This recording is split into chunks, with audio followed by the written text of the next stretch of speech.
Hello friends, welcome to বর্ণালী রান্নাঘর।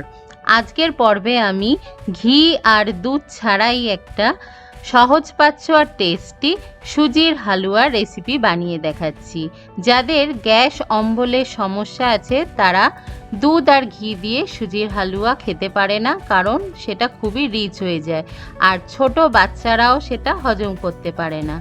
আজ আমি দুধ আর ঘি ছাড়াই সুজির হালুয়া বানিয়ে দেখাচ্ছি। এটা খেতেও ভালো লাগে আর খুবই সহজপাচ্য, চটজলদি 5 থেকে 7 মিনিটে বানিয়ে নেওয়া যায়। এটা আপনারা বাচ্চাদের স্কুলের টিফিনে এমনকি পুজোর ভোগেও বানিয়ে নিতে পারেন।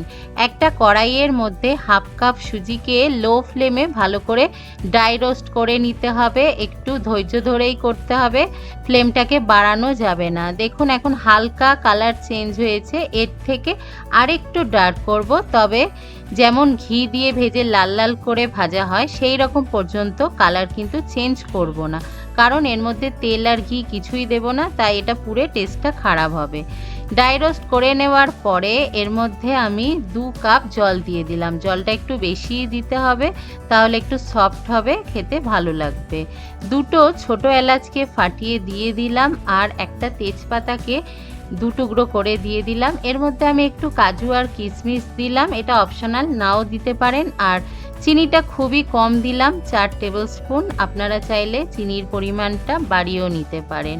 মিডিয়াম ফ্লেমে 5 থেকে 7 মিনিট জাল করার পরেই দেখুন এটা একেবারে ঘন হয়ে এসেছে, তবে এতটা পাতলা আমি রাখবো না। যদি ছোট বাচ্চাদের খাওয়ান তো একটু পাতলা রাখবেন, না হলে আরেকটুখানি ঘন করে নিতে হবে, ঠিক এইভাবে।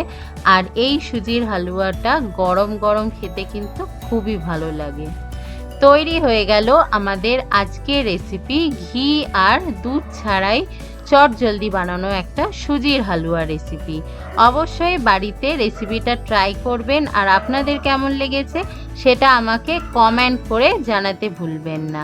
দেখা হবে আবার পরের রেসিপির সাথে। সবাই ভালো থাকবেন, ভালো খান, সুস্থ থাকুন, বাই।